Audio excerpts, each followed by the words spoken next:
વિદ્યાર્થી મિત્રો, આપણે આગળ વધીએ. દાખલા નંબર 30 પર જઈએ, 20 પર જઈએ છે. દાખલો નંબર 20નું શું કીધું છે આપણને ધ્યાનથી સમજીએ. એક શાળામાં પુસ્તક ભંડાર છે, એમાં 10 ડઝન રસાયણ વિજ્ઞાનના પુસ્તકો છે, 8 ડઝન ભૌતિક વિજ્ઞાનના પુસ્તકો છે ફિઝિક્સના, અને 10 ડઝન એ અર્થશાસ્ત્રના પુસ્તકો આપણને આપેલા છે. યાદ રાખો મિત્રો, જે પુસ્તકો આપણને આપેલા છે એ ડઝનમાં આપેલા છે. યાદ રાખો, ડઝન એટલે 12 તમને ખબર જ છે. તેમની વેચાણ કિંમતો અનુક્રમે 80 રૂપિયા, 60 રૂપિયા અને 40 રૂપિયા છે. પુસ્તક ભંડાર એમાં આવેલા બધા જ પુસ્તકનું શું કરે છે? વેચાણ કરી દે છે. તો શ્રેણિકના બીજગણિતની મદદથી ભંડારને કેટલી રકમ મળશે તે શોધો. રાઈટ? હવે તમે સમજી ગયા હશો ઈશારો શું છે. શું લખ્યું છે? શ્રેણિકના બીજગણિતની મદદથી. મતલબ આપણે બે શ્રેણિકના ગુણાકારનો ઉપયોગ કરી અને આપણે શું કરીશું? આ દાખલાને સોલ્વ કરીશું. બે શ્રેણિક તૈયાર કરીશું. પહેલા શ્રેણિકમાં ઓબ્વિયસલી પુસ્તકની સંખ્યાઓ આવશે અને બીજા શ્રેણિકમાં શું આવશે? તેમની વેચાણ કિંમત જે આપણને આપેલી છે તે લખીશું અને ત્યારબાદ ગુણાકારના નિયમની મદદથી એને સોલ્વ કરવા પ્રયત્ન કરીશું. આપણે શોધવાનું શું છે? તમે સમજી ગયા છો કે ભંડારને કેટલી રકમ મળશે. તો લેટ અસ બિગિન. તમે જુઓ ક્લિયરલી, આપણને મોઢા પાડવા માટે, આપણને ગુમરાહ કરવા માટે, આપણો રસ્તો ભટકાવવા માટે એ લોકો ડઝનમાં આપેલી છે. જુઓ, પુસ્તકની સંખ્યા ડઝનમાં છે, પરંતુ જે વેચાણ કિંમત છે એ કોમન સેન્સની વાત છે. ડઝનમાં ના હોય કોઈ દિવસ. યાદ રાખજો મિત્રો, કોઈ પણ દિવસ કોઈ પણ પુસ્તકની કિંમત ડઝનમાં નથી હોતી. દરેક પુસ્તક પર ઇન્ડિવિજ્યુઅલ વેચાણ કિંમત લખી હોય છે. મતલબ જે વેચાણ કિંમત છે એ એક પુસ્તકની છે, જ્યારે પુસ્તકોની સંખ્યા શેમાં આપેલી? ડઝનમાં આપેલી છે. તો પહેલા આપણે આ સંખ્યાને, આ ડઝનને શેમાં રૂપાંતર કરવા પડશે? સંખ્યામાં રૂપાંતર કરવા પડશે. Let us begin. સંખ્યા કેવી રીતે શોધીશું? પહેલું આવશે રસાયણ વિજ્ઞાનના પુસ્તકોની સંખ્યા. રસાયણ વિજ્ઞાનના પુસ્તકોની સંખ્યા બરાબર કેટલા ડઝન છે? તો દોસ્તો 10. ડઝનમાં કેટલા નંગ હોય? 12. એટલે કેટલા મળશે આપણને? 120 પુસ્તકો શેના છે? રસાયણ વિજ્ઞાનના છે. આ જ રીતે તમે સમજી ગયા હશો કે ભૌતિક વિજ્ઞાનના પુસ્તકોની સંખ્યા બરાબર કેટલી હશે મિત્રો? કેટલા છે આપણી પાસે? આપણી પાસે 8 ડઝન છે. તો 12 ગુણ્યા 8 કરીશું એટલે આપણને શું મળશે? 96 મળશે. અને છેલ્લે અર્થશાસ્ત્રની વાત કરવાની આપણે. તો અર્થશાસ્ત્રના પુસ્તકોની સંખ્યા બરાબર જઈ શકીએ 10 ડઝન છે, ગુણાકારમાં 12 કરીશું એટલે કેટલા નંગ મળશે આપણને? 120. મિત્રો, આઈ હોપ યુ અન્ડરસ્ટુડ. કારણ કે પુસ્તકોની સંખ્યા ખબર પડશે તો જ આપણે પ્રતિ પુસ્તક એની વેચાણ કિંમત પરથી કુલ આવક શોધી શકીશું. પહેલો શ્રેણિક મેં તમને પ્રોમિસ કર્યું પ્રમાણે, પહેલા શ્રેણિકમાં હંમેશા પુસ્તકોની સંખ્યા અને બીજા શ્રેણિકમાં પુસ્તકોની કિંમત લખવાની રહેશે. પહેલા લખીશું રસાયણ વિજ્ઞાનના પુસ્તકોની સંખ્યા. મિત્રો, આઈ રિપીટ, શરૂઆતમાં પહેલા શ્રેણિકમાં આપણે લખીશું મેઇન શું છે? પુસ્તકોની સંખ્યા. અને બીજામાં એ પુસ્તકોની શું લખીશું આપણે? વેચાણ કિંમતો, જે પ્રતિ ચોપડી આપણને આપેલ છે. પુસ્તકોની સંખ્યા પહેલી છે 120, બીજું છે 96 અને ત્રીજામાં 120. આ હાર શ્રેણિક બન્યો. અને સ્તંભની અંદર શું આવશે? તેમની વેચાણ કિંમતો અનુક્રમે 80 રૂપિયા, 60 રૂપિયા અને 40 રૂપિયા છે. મિત્રો, તમને ખબર જ છે, ગુણાકારનો નિયમ તમને આવડે છે. આપણે ગુણાકારના નિયમનો ઉપયોગ કરીશું અને શું મેળવીશું? આનો જવાબ મેળવીએ. રાઈટ? પહેલી હાર પહેલો સ્તંભ, પહેલી હાર બીજો, પહેલી હાર પહેલો સ્તંભ. અહીં હાર એક જ છે, સ્તંભ પણ એક જ છે, એટલે ગુણાકાર ખૂબ સરળ છે. પહેલો ઘટક 120 નો ગુણાકાર 80 સાથે કરીશું. બીજા ઘટક 96 નો ગુણાકાર મિત્રો એ 60 સાથે કરીશું. અને ત્રીજા ઘટક 120 નો ગુણાકાર આપણે 40 સાથે કરીશું. આઈ હોપ યુ અન્ડરસ્ટુડ. રાઈટ છે? 12 ગુણ્યા 8 એટલે 96 આવશે મિત્રો. અને બે શૂન્ય ઉમેરી દઈએ આપણે. અહીં એક શૂન્ય પહેલેથી છે.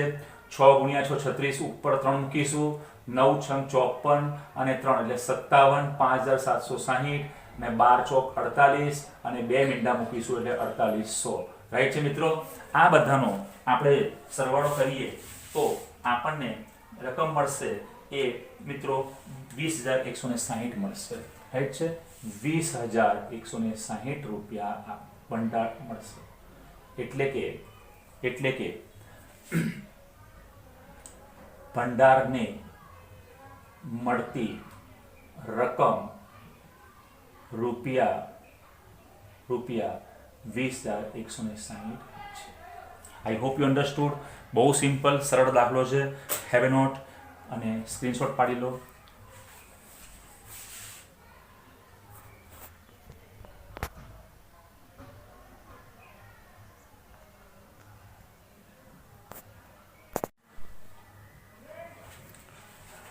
વિદ્યાર્થી મિત્રો, હવે આપણે આવી પહોંચ્યા છે સૌથી છેલ્લા દાખલાઓ પર, એટલે કે સ્વાધ્યાય 3.2 ની પૂર્ણાહુતિ પર આપણે આવી ચૂક્યા છે.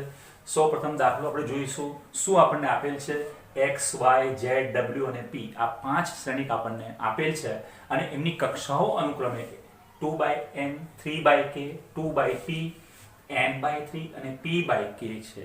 મતલબ પહેલા શ્રેણીની કક્ષા 2/n, બીજાની 3/k, ત્રીજાની 2/p અને આગળ આવી રીતે. આગળ પ્રશ્ન 21 અને પ્રશ્ન 22 માં વિધાન સાચું બને તે વિકલ્પ પસંદ કરવાના છે. દાખલો નંબર 21 માં પહેલા જોઈએ મિત્રો. py plus wy વ્યાખ્યાયિત થાય તે રીતે n, k અને p પર પ્રતિબંધ મૂકવામાં આવે તો આપણને 4 ઓપ્શન આપણને આપેલા છે. સૌ પ્રથમ તો આપણે ધ્યાનથી સમજીશું કે આપણને શું કહેવા માંગે છે. py plus wy એ શું છે? વ્યાખ્યાયિત છે મિત્રો, રાઈટ છે. તમે ક્લિયરલી જોઈ શકો છો મિત્રો કે py plus wy વ્યાખ્યાયિત છે, રાઈટ છે. લખું આ પહેલો પોઈન્ટ આપણે સ્ટાર્ટ કરીએ. અહીં py plus wy વ્યાખ્યાયિત છે, રાઈટ છે. એટલે કે એનો મતલબ એ થયો હું y કોમન કાઢ લઉં બંનેમાંથી તો p plus w into y પણ વ્યાખ્યાયિત છે એમ કહેવાય. એનો અર્થ એ થયો કે p plus w પણ કેવું છે? વ્યાખ્યાયિત છે. મતલબ આ શું છે મિત્રો? આ બે શ્રેણિકનો સરવાળો છે જે વ્યાખ્યાયિત છે. એનો અર્થ એ થયો કે આ બે આપણે લાસ્ટ ટાઈમ વ્યાખ્યામાં ભણી ગયા છે કે કોઈ પણ બે શ્રેણીનો સરવાળો ક્યારે શક્ય બનશે? કે જ્યારે બંનેની કક્ષાઓ કેવી હશે? સમાન હશે. એનો મતલબ એ થયો કે p ની કક્ષા બરાબર w ની કક્ષા, રાઈટ. અને એટલે p ની કક્ષા ક્યાં છે મિત્રો? જોઈ લો, p છેલ્લા છે જેની કક્ષા આપણને p/k આપણને આપેલ છે અને w જે છે એ w છે ચોથા નંબર પર છે જેની કક્ષા n/3 આપેલ છે. તો કોમન વાત છે આપણે સરખામણી કરીશું તો p બરાબર n મળશે અને k બરાબર 3 મળશે. તમે ક્લિયર જોઈ શકો છો કે જે કયો ઓપ્શન દર્શાવે છે મિત્રો? જી હા, તમે રાઈટ છો. એ છે ઓપ્શન નંબર A, રાઈટ. તમે ક્લિયર જોઈ શકો છો k નું મૂલ્ય 3 છે અને p નું મૂલ્ય શું છે? n છે, રાઈટ. હવે આપણે ઓપ્શન નંબર 2 પર જઈએ. મિત્રો ધ્યાનથી સમજો. n બરાબર p આપણને આપેલ છે. ધ્યાનથી જોજો, n બરાબર p આપણને આપેલ છે તો શ્રેણિક 7x - 5z ની કક્ષા શોધવાની છે, રાઈટ. ધ્યાનથી જોજો, શ્રેણિક 7x - 5z ની કક્ષા. હવે કોમન વાત છે, બાદબાકી કરવાની છે અહીંયા, રાઈટ છે. તો આ બંનેની કક્ષાઓ કેવી હશે? સરખી હશે. જેવી રીતે સરવાળો છે એમાં બંનેની કક્ષાઓ સરખી હોવી જરૂરી છે. તે જ રીતે બે શ્રેણિકના તફાવત માટે પણ બંને શ્રેણિકની કક્ષાઓ કેવી હશે? સમાન હશે. કે જે બરાબર આપણે લખી શકીએ અને આમ લખી શકીએ બરાબર x ની કક્ષા એટલે કે શ્રેણિક x ની કક્ષા બરાબર શ્રેણિક z ની કક્ષા. હું આ રીતે લખી શકું. આઈ રિપીટ, ફરીથી જોઈ લઈએ. આ આપેલ શ્રેણિક છે કે જે બે શ્રેણિકની શું દર્શાવે છે? બાદબાકી કે તફાવત દર્શાવે છે. એનો અર્થ એ થયો કે આપેલા શ્રેણિકની કક્ષા કોના બરાબર હશે?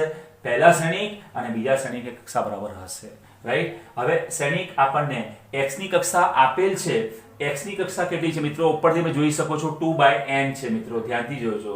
અને શ્રેણિક z ની કક્ષા આપણને આપેલી છે એ 2/p છે, રાઈટ છે. 2/p છે. તો તમે ઓપ્શન પરથી કયો વિકલ્પ ચોઈસ કરશો?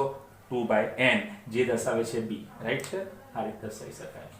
કારણ કે આપણે જાણીએ છીએ કે અહીંયા n અને p કેવા છે? સમાન છે.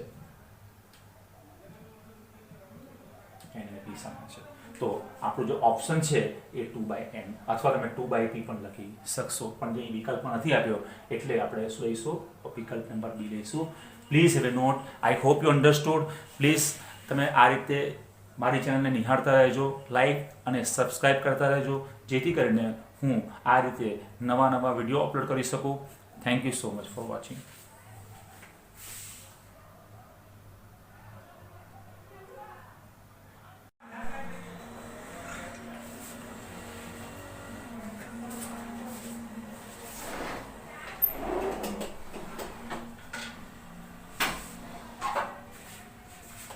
વિદ્યાર્થી મિત્રો, યુટ્યુબની આ ચેનલમાં તમારું હાર્દિક સ્વાગત છે.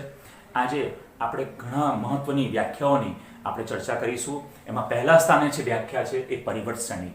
આને કહેવામાં આવે છે અંગ્રેજીમાં ટ્રાન્સપોઝ ઓફ એ મેટ્રિક્સ કહેવામાં આવે છે મિત્રો. Transpose of a matrix.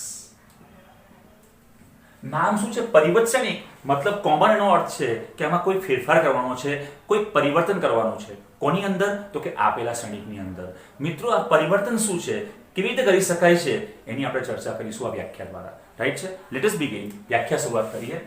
કોઈ m/n શ્રેણિક a બરાબર aij માં અથવા aij ની બધી જ હારને અનુરૂપ સ્તંભમાં, યાદ રાખો, બધી જ હારને અનુરૂપ સ્તંભમાં. હાર જે પણ લઈએ એને અનુરૂપ સ્તંભ લેવાનો છે. એટલે કે પહેલી હાર તો પહેલો સ્તંભ, બીજી હાર તો બીજો સ્તંભ, ત્રીજી હાર તો ત્રીજો સ્તંભ. આ એનો અર્થ છે.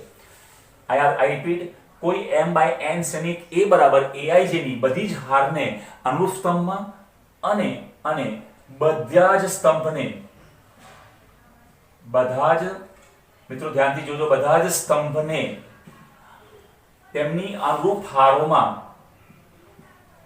તેમની અનુરૂપ હારમાં અદલ બદલ કરતા અથવા કરવાથી મળતા આ શ્રેણિકને આપેલ શ્રેણિક A નો પરિવર્ત શ્રેણિક કહે છે. આઈ રિપીટ મિત્રો, ખાસ ધ્યાનથી જોજો. m/n કોઈ શ્રેણિક આપણને આપેલો છે, કોઈ પણ શ્રેણિક લઈ શકાય. a બરાબર m/n શ્રેણિક છે. બધી જ હારને, ખાસ પોઈન્ટ બી નોટેડ મિત્રો, આ ખાસ પોઈન્ટ નોટ કરજો. બધી જ હારને અનુરૂપ સ્તંભમાં અદલ બદલ કરવાની છે. ધ્યાનથી જોજો, અદલા બદલી કરવાની છે. એટલે કે હારને સ્તંભ બનાવવાના છે, સ્તંભને હાર બનાવવાના છે. એનાથી ઊંધું પણ કહી શકાશે, બધા જ સ્તંભને તેમની અનુરૂપ હારમાં અદલા બદલી કરવાની છે. મતલબ જ્યાં સ્તંભ છે ત્યાં હાર કરવાના છે અને હારની જગ્યાએ શું બનાવવાના છે? સ્તંભ બનાવવાના છે. જેનાથી મળતા આ વિશિષ્ટ શ્રેણિકને આપણે શ્રેણિક A નો શું કહીએ છીએ? પરિવર્ત શ્રેણિક કહીએ છીએ મિત્રો. આઈ hope you understood. I repeat, આપણે બધી જ હારને અનુરૂપ સ્તંભમાં ફેરવવાની છે અને એની સામે બધા જ સ્તંભોને એમની અનુરૂપ હારમાં અદલા બદલી કરવાની છે. આ ક્રિયા કરવાથી જે શ્રેણિક મળશે મિત્રો, એને આપણે આપેલ શ્રેણિકનો પરિવર્ત શ્રેણિક કહીએ છીએ. અંગ્રેજીમાં ટ્રાન્સપોઝ ઓફ એ મેટ્રિક્સ કહેવામાં આવે છે. Let us begin. આપણે સમજીએ ને. એટલે એનો અર્થ શું? એટલે કે a બરાબર a સંકેત, સોરી, આપણે પેલા સંકેત લઈ લઈએ. સંકેતમાં એને a' અથવા તો a ની ઉપર t વડે દર્શાવાય છે. યાદ રહેશે મિત્રો? a ની ઉપર ડેશ યાદ આવે છે? પૂરક ગણ વિશે ભણી ગયા આપણે. પૂરક ગણ વિશે યાદ આવે તો a ની ઉપર ડેશ મૂકતા હતા. એવો સંકેત અહીં પણ છે. અથવા તો a ની ઉપર t. t stands for what? Transpose. મતલબ પરિવર્ત શ્રેણિકનો પહેલો અક્ષર દર્શાવે છે. એટલે આપણે a ની ઉપર t તરીકે પણ દર્શાવી શકીશું. આ શું દર્શાવે છે? આઈ રિપીટ, પરિવર્ત શ્રેણિક શું દર્શાવે છે? હાર અને સ્તંભોની, એટલે કે હારની અનુરૂપ સ્તંભમાં અને સ્તંભોની અનુરૂપ હારમાં અદલા બદલી દર્શાવે છે. મતલબ આપણે શું કરવાનું છે? હારની જગ્યાએ સ્તંભ લખવાના છે અને સ્તંભની જગ્યાએ આપણે હાર લખવાના છે. એક ઉદાહરણ સહિત સમજીશું આને, તો તમારા મગજમાં આ કોન્સેપ્ટ ક્લિયર થશે. ઉદાહરણ તરીકે, દાખલા તરીકે હું લઉં છું a બરાબર 2 3 1 અને 0 1 5. રાઈટ છે? આ કયો શ્રેણિક છે? તમે જોઈ શકો છો, સ્વયં સ્પષ્ટ છે. એક હાર અને બીજી હાર, એટલે બે હાર છે અને તમે ક્લિયર જોઈ શકો છો ત્રણ સ્તંભ છે. રાઈટ છે? તો આપણે એનો પરિવર્ત શ્રેણિક લઈએ તો a' લખું છું. હારને શેમાં ફેરવવાની છે? સ્તંભમાં ફેરવવાની છે મિત્રો. તો પહેલી હાર જે છે એ પહેલા સ્તંભમાં બનશે અને બીજી હાર જે છે એ બીજા સ્તંભમાં રૂપાંતર પામશે. મતલબ પહેલી હાર લખું છું પહેલા સ્તંભની જગ્યાએ, અદલા બદલી કરું છું, 2 3 1 બનશે અને બીજી હારની અંદર બીજો સ્તંભ બનાવીશું એટલે રૂપાંતર કરીશું એનું, એટલે 0 1 અને 5 મળશે. આઈ હોપ યુ અન્ડરસ્ટુડ મિત્રો. આ રીતે જે આપણને શ્રેણિક મળશે એ 3/2 મળશે. તમે જોઈ શકો આમાં 3 હાર છે અને 2 સ્તંભ બન્યા. એનો અર્થ એ થયો, વ્યાપક રીતે આપણે કહી શકીએ, વ્યાપક રીતે જો a બરાબર aij m/n શ્રેણિક હોય તો એનો પરિવર્ત શ્રેણિક હંમેશા aij બરાબર n/n બનશે. મતલબ તમે સમજી ગયા છો, કોમન સેન્સની વાત છે. હાર અને સ્તંભની કે સ્તંભને હારની અદલાબદલી કરીશું તો કક્ષામાં શું થશે? m ની જગ્યાએ n જશે અને n ની જગ્યાએ m આવશે. તો આ રીતે આપણે પરિવર્ત ક્ષણિકની આપણે વ્યાખ્યા જોઈ. હવે એને આધારિત કેટલાક મહત્વના ગુણધર્મોની ચર્ચા આપણે કરીએ મિત્રો. રાઈટ છે? ગુણધર્મો છે, ધ્યાનથી જોજો. એના મહત્વના ગુણધર્મોની ચર્ચા આપણે કરીશું મિત્રો. વારાફરતી આપણે જોઈશું ને મહત્વના ગુણધર્મોની ચર્ચા કરીશું. ગુણધર્મ નંબર 1, પહેલો ગુણધર્મ છે મિત્રો, એ છે a ડેશ આખાનો ડેશ બરાબર હંમેશા a. આ પરિણામ તમને કદાચ ખબર હશે, પૂરક ગણની અંદર ભણી ગયા છે કે કોઈ પણ ગણનો પૂરક ગણ લઈ એનો ફરીથી પૂરક ગણ લેવામાં આવે તો આપણને એ ગણ પ્રાપ્ત થાય છે.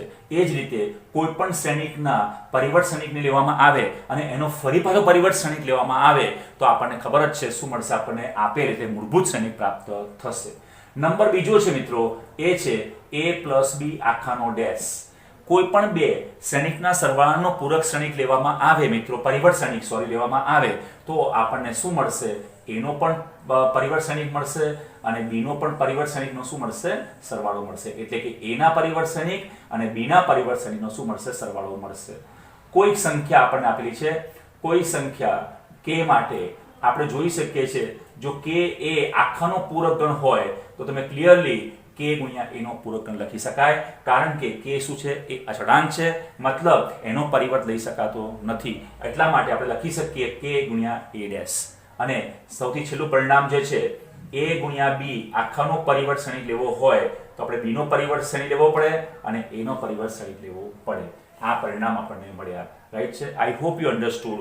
આપણે એકવાર ફરીથી ગુણધર્મો પર નજર નાખી દઈએ. કોઈ પણ શ્રેણિકનો પરિવર્ત શ્રેણિક લેવામાં આવે તો શ્રેણિક પ્રાપ્ત થાય. સરવાળાનો પરિવર્ત શ્રેણિક બરાબર બંને શ્રેણિકના પરિવર્ત શ્રેણિકનો સરવાળો, k ગુણ્યા a નો પૂરક પરિવર્ત શ્રેણિક બરાબર k ગુણ્યા a નો પરિવર્ત શ્રેણિક. અને ab નો પરિવર્ત શ્રેણિક મેળવવો હોય તો પહેલા b નો પરિવર્ત શ્રેણિક પછી a નો પરિવર્ત શ્રેણિક લઈ એનો ગુણાકાર કરવો પડે. I hope you understood. Please have a not.